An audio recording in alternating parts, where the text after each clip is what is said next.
말씀 보겠습니다. 하박국 2장 4절 말씀 한 절만 상고해서 올립니다. 하박국 2장 4절 1303쪽이 되겠습니다. 하박국 2장 4절 보라 그의 마음은 교만하며 그의 속에서 정직하지 못하리라. 그러나 의인은 믿음으로 말미암아 살리라. 아멘. 하박국 선지자는 하박국 2장 4절 말씀을 통하여 우리에게 두 가지로 교훈해주고 있습니다. 믿음의 삶을 살지 않는 자들이 어떤 것인가를 상반절에서 말해주고 있고, 그 다음에 믿음의 삶으로 살아가는 사람들이 어떤 것인가를 하반절, 중반절서부터 말해주고 있습니다. 그런데 오늘 성경 말씀을 참고해보면 하박국 선지자는 뭐라고 했느냐? 믿음으로 말미암아 산다고 했습니다. 누가요? 여기에서 의인이라고 하는 말은 하나님을 믿고 신앙의 삶을 살아가는 사람을 말하는 겁니다. 의인이라고 하니까 사람들에게 의롭게 보이고 거룩하고 또한 착하고 성실한 사람, 그러한 사람을 말하는 것이 아니라 예수를 믿고 신앙의 길로 들어가며 하나님의 뜻단에서 하나님의 영광을 돌리고자 하는 자를 오늘 본 말씀 하박국 선지자는 의인이라고 칭호를 붙여주고 있습니다. 그런데 그 의인이 어떻게 산다고요? 믿음으로 산대요. 그래서 오늘 말씀의 주제는 믿는 자의 신앙적인 반증이란 말씀의 주제를 잡아봤습니다. 오늘은 거룩한 성일이지만 1919년 김인년 3월 1일 대한민국의 독립을 선언하는 날이기도 합니다. 자유민주주의에 대한 민족의 독립을 염원하는 선진들의 후원을 불살라가면서 일어났던 핵폭탄과 같은 날이 8.1절입니다. 그것도 민족의 생존권에 대한 박탈을 회복하기 위해서인 겁니다. 여기에는 자유 대한민국의 정신적 발전을 발탁하려는 일제 시하의 민족의 번영을 회복하고 세계 문화에 공헌하겠다는 굳은 의지와 신념 아래 패트릭 헨리가 말했듯이 자유가 아니면 죽음을 달라는 비장한 각오로 생명을 불사하며 일어났던 역사가 바로 3.1 운동이라고 말할 수 있는 겁니다. 여기에는 단순한 백지에 의한 후원이 아닙니다. 국가와 민족의 독립을 갈망하는 애국 열사들의 선언의 대가로 조국의 독립이 성립된 역사적인 사건으로서 기독인들이 그 중심축이 되었던 겁니다. 그렇기 때문에 예수를 믿는 기독인들의 신앙은 대단하다는 것을 말하는데 웬일인지는 몰라도 오늘날 시대에 예수를 믿는 기독인들을 보면 이러한 선진들의 신앙에 발바닥도 따라가지 못하는 형편이 되어버리고 말았단 말입니다. 우리나라 초대교회에는 믿는 사람이 얼마 되지 않았습니다. 그리고 일제 36년 기간에 믿음의 사람들은 어떻게 신앙생활을 했는지 아세요? 생명을 걸어가면서 신앙생활을 했습니다. 그런데 오늘날 이 시대는 어떨까요? 경제가 성장하여 물질 풍부함으로 유물론주의가 자리매김을 하면서 많은 사람들이 신앙의 길로 나가는 데 있어서 오늘 본 말씀에 이 1919년 김일년 3월 1일에 독립을 선언하기 위하여 생명의 투혼을 던져가며 하나님 앞에 영광 돌렸던 신앙인들과는 다르다는 거죠. 그들은 먹고 사는 것을 따지지 않았습니다. 국의 영광을 생각하지 않았습니다. 오직 자유 대한민국, 우리나라 민족이 회복되고 우리나라 민족 등에 의한 삶으로 살아가기 위한 국민들과 모든 자들이 자유라는 구글자를 소유하기 위하여 이들은 생명의 투혼을 바쳐가며 싸웠던 겁니다. 그 결과로 우리나라는 결국 자유 대한민국의 독립이 이루어졌고, 그리고 이제 자유 대한민국의 독립이 이루어진 1세기도 안 되어서 우리는 세계 열방의 선진국의 대열에 동참하는 축복이 이루어진 것을 보게 되는 겁니다. 그런데 놀라운 게 뭐예요? 그 독립운동을 하는 데 있어 중심치 되었던 자들이 바로 조선민족 대표 33인 가운데 16명이 기독인이었다는 것을 우리는 알 수가 있는 겁니다. 종교라는 타이틀을 위해 기틀을 세워가면서 나라와 민족을 위해 투쟁했던 민족의 열사들, 그런데 단순한 민족주의라는 것이 아니라 자유라는 핵심적인 명제를 세워 나갔던 겁니다. 그런데 오늘날 이 시대는 어때요? 웬일인지는 몰라도 자유가 빠져버렸습니다.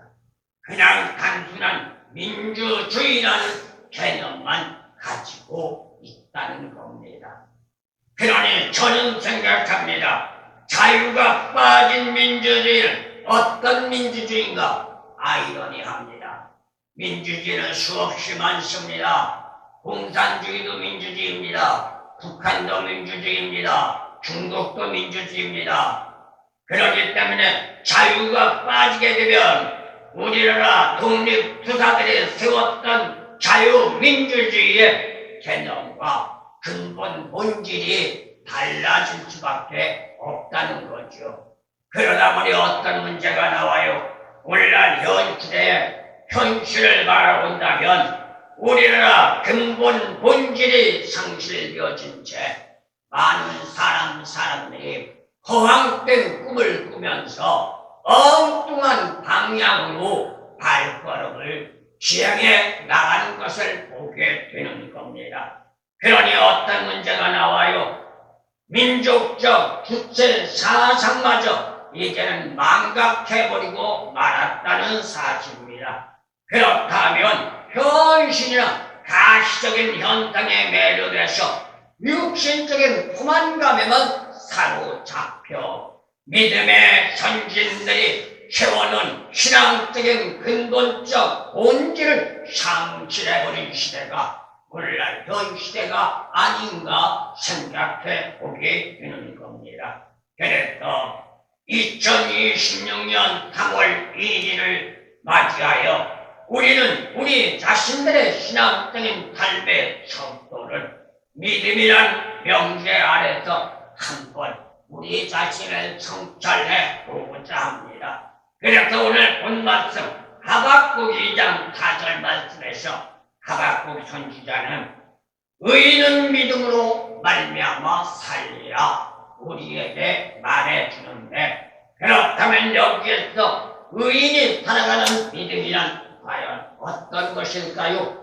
제일 먼저 생각해 볼 수 있는 것은 우리나라의 역사적인 귀향길을 돌아보며 독립투사들의 신앙의 개념을 생각해 볼 때에 믿음이란 생명까지도 불사하는 것이 믿음이라는 것을 말해 주십니다. 그냥 내가 단뜻을 믿는다, 믿으니까 교회 다닌다, 믿으니까 구원받고 축복받는다. 이게 아니라 믿음을 가졌다면 생명까지 불사해야 한다는 겁니다. 그렇다면 우리가 신앙의 길로 들어갈 때 하나님의 우리를 부르실 때 제일 첫 번째 부름이 뭐예요? 소명이라고 말하죠. 그러면 그 소명이라는 의미를 저는 이렇게 한번 생각해 봤습니다. 소명이 뭘까요? 한문으로 풀이를 한다면 부는 숫자, 목숨 명자, 그래서 소명입니다. 그러면 하나님의 우리를 부르실 때 뭘 불러요? 너는 나를 믿고 복받아라. 너는 나를 믿고 세상에서 명예 권책 가지면서 떵떵거리며 살아라. 이렇게 하기 위하여 불러주신 게 아니라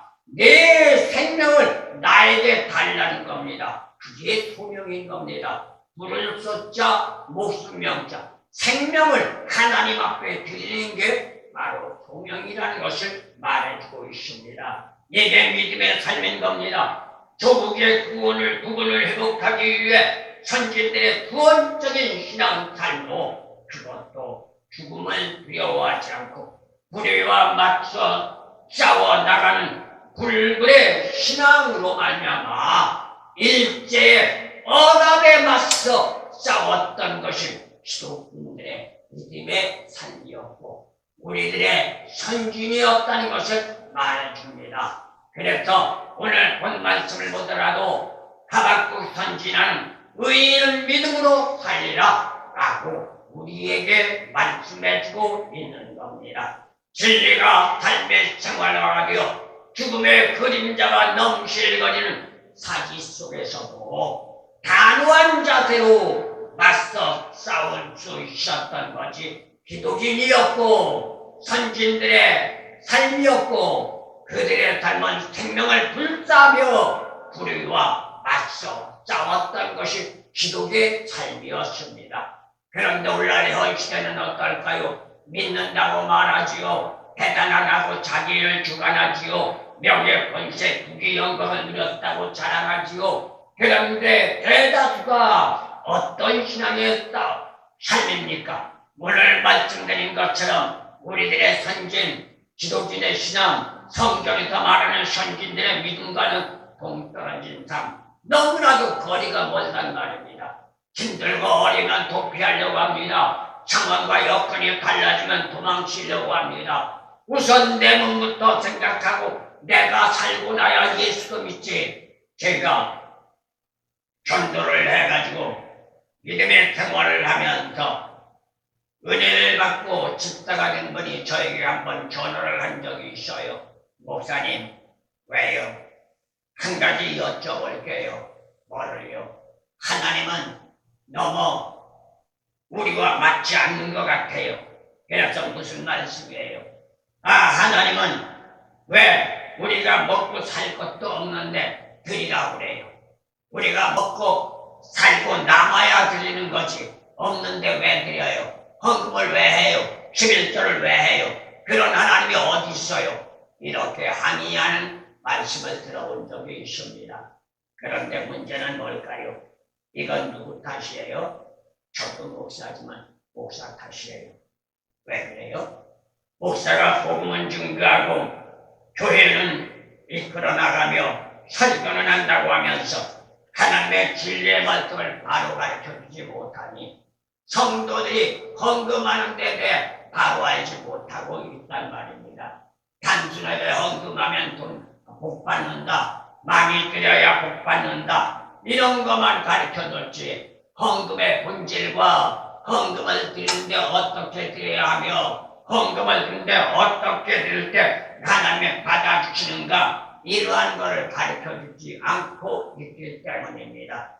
그러니 문제가 되는 것이죠. 그렇다면 우리는 여기까지 생각해 볼 수 있는데 생명을 불사하고 불의와 맞서 싸운 것이 기독교 신앙이요, 그것이 믿음. 그렇다면 믿는 자들에게 대명사라고 할 만큼 핵심적인 명제가 바로 믿음이라는 것을 말하는데 이는 단순하게 믿는다는 말이 아닙니다. 믿음에 대한 올바른 정체성을 바로 깨닫고 삶의 생활 전반에 적용해 나가며 실천해야만 한다는 겁니다. 단순하게 믿는다가 아닙니다. 믿는다면 믿는 것만큼 삶의 생활이 적용돼야 합니다. 말씀을 아는 것만큼, 신앙이 들어간 것만큼, 세월이 흘른 것만큼 우리는 삶의 생활에 적용할 때에 그 사람을 비로소 성도라고 말하는 겁니다. 그렇지 않으면 교인의 자리에서 머물 수밖에 없는 거죠. 사도 바울과 야고보 사도 말했습니다. 뭐라고요? 믿음과 행함의 정체성을 바로 알지 못하면 문제가 발생된다는 걸 말입니다. 그 결과가 오늘날 전 시대적인 현상이 되어버리고 말았단 말입니다. 믿음의 삶을 종교적인 삶으로 볼 것인가? 아니면 기독교 신앙의 믿음의 삶은 생활 삶으로 볼 것인가에 따라서 신앙의 생활 삶은 달라질 수 있다는 것이죠. 그런데 생활 삶이 아닌 종교적으로 본다면 어떻게 돼요? 기독교 신앙은 이원론적이 되어버리고 맙니다. 왜일까요? 흔히 말하는 인본주의로 전락할 수밖에 없기 때문에 그렇다고 해서 행함을 강조하면 오늘날 전 시대는 어떻게 말해요? 율법주의자라고 핍박하고 박해하고 있단 말입니다. 그러나 믿음의 선진들은 민족의 독립을 위하여 생명을 불사하고 진리 안에 자유를 영위하기 위해서 불굴의 정치를 가지고 일제 억압에 맞서 싸웠던 것이 3.1 정신으로 말미암아 진리를 무엇으로 성립시켰어요? 행함으로 성립시켰단 말입니다. 불의와 싸워 나간 것이 행함입니다. 독립운동을 일으키기 위하여 민족운동의 독립을 몸으로 실천한 것이 행함입니다. 그게 어디에서 믿음에서 말미암아 진리를 믿고 받아들이고 그 말씀을 실천함으로 이루어졌던 것이 3.1의 운동이었던 것을 보게 됩니다. 그렇다면 믿음은 진리 안에서 무엇을 성립시키기 위한 것일까요? 믿음은 진리 안에서 성립된 것이 자유입니다. 사실 진리는 믿기만 한다고 성립되는 것은 아닙니다. 옳다고 생각한다면 그 생각을 마음에 간직하고만 있는 것이 아니라 삶의 생활에 반영시켜 나갈 때에 진리는 성립되게 되어져 있습니다.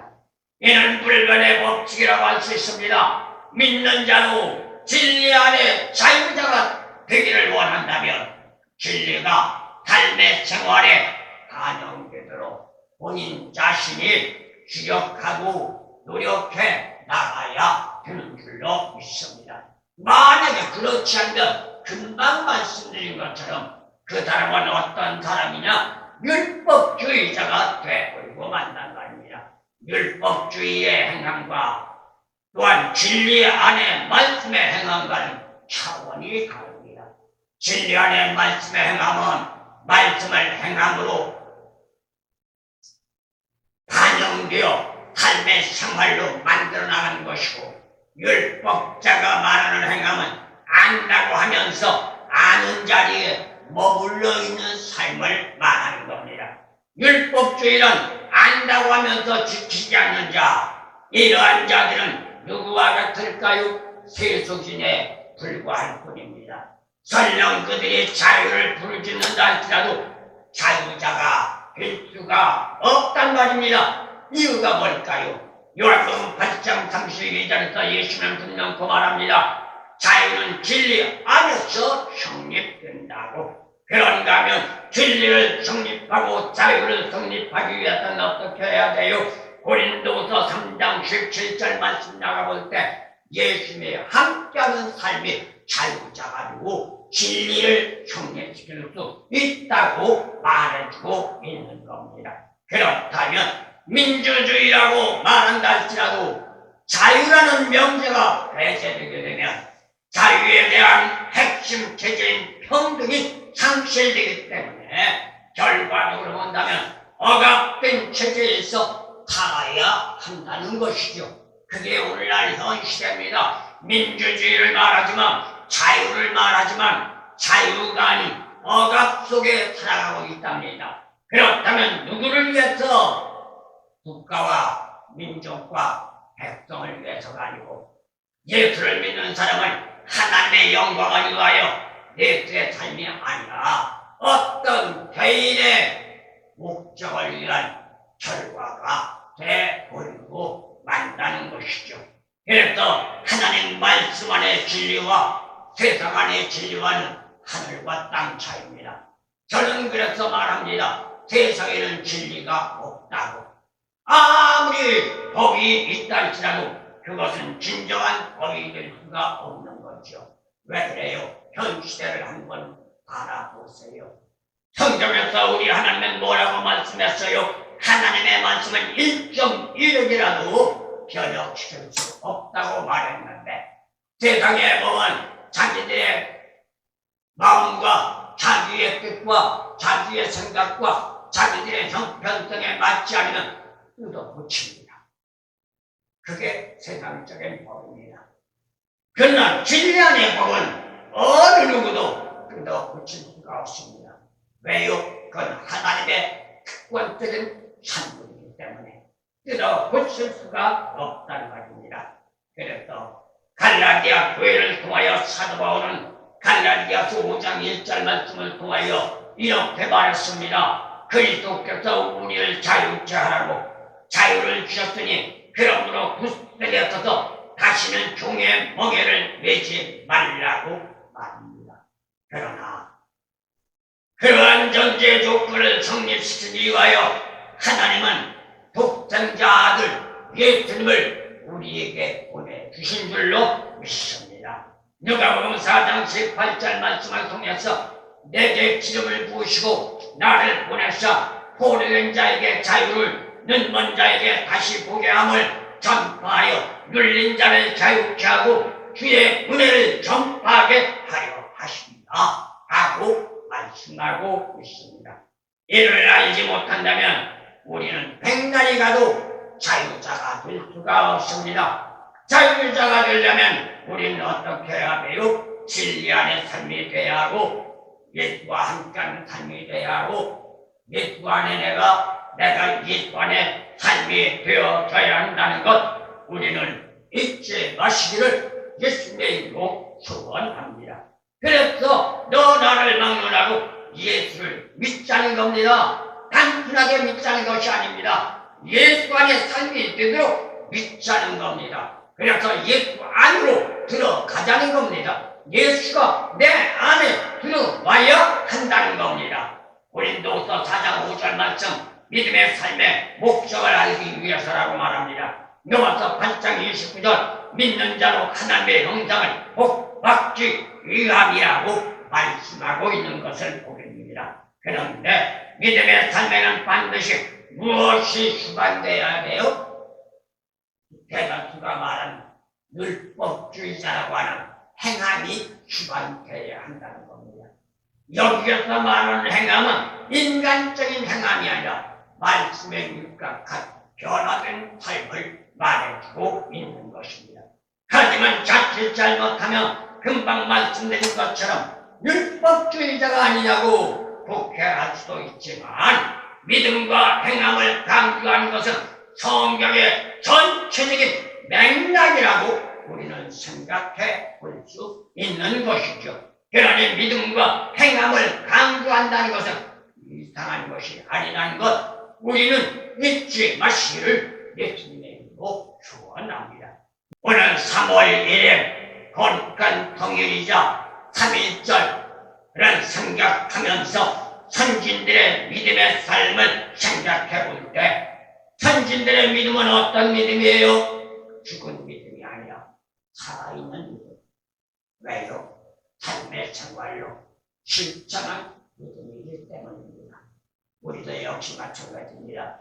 믿는다고 말만 하지 말고 말씀을 듣고 말씀을 보고 말씀을 깨닫고 말씀을 알았다면 안다고만 말하지 말고 그 전제 조건이 삶의 생활이 되도록 노력하고 주력해서 말씀 안에 변화된 삶으로 새로운 피조물 되어 하나님 앞에 영광되고 그 영광으로 말미암아 구원이라는 선물을 가지고 이 땅에 삶을 살아가다가 마지막 날 주님 영접하고 저 천성 들어가 영생의 공로를 이루는 우리 모두가 되어 주시기를 예수